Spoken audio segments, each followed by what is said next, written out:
जय जय रघुवीर समर्थ. दशक 2 समास 5. मनुष्याची रजोगुण लक्षणे काय असतात ती समजून घेतल्याने आपल्यात काय बदल होतात.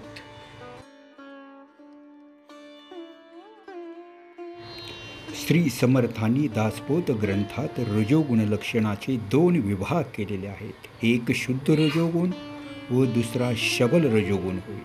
एखादा मनुष्य व्यवसाय किंवा इतर काम आपल्या देशासाठी करीत असतो तेव्हा त्याला शुद्ध रजोगुण असे समर्थ संबोधितात व जो मनुष्य एखादा उद्योग इतर कामे ही स्वतःचे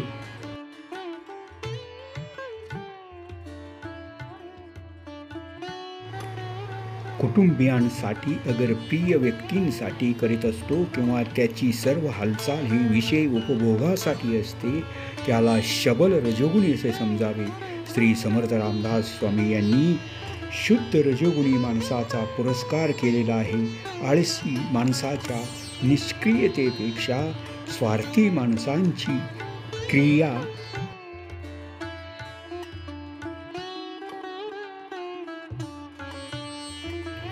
शीलता अधिक चांगली. स्वार्थी नसलेल्या माणसाची क्रियाशीलता संतांची किंवा भक्तांची अधिक चांगली.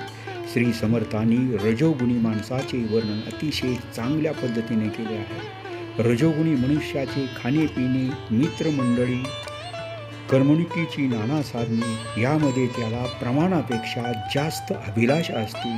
तो त्याच्याच धुंदीमध्ये सतत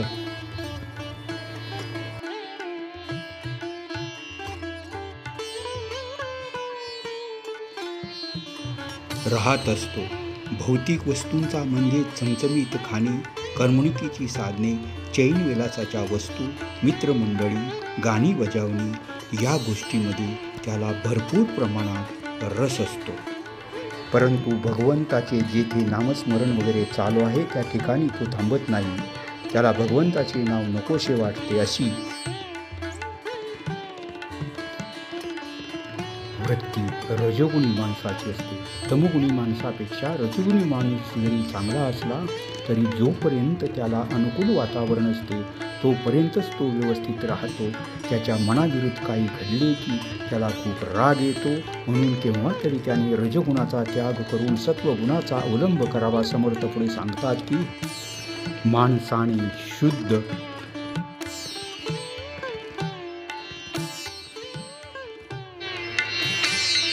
रजोगुणाचा अंगीकार करून समाजोपयोगी कामे करावी असे समर्थ सांगत आहे.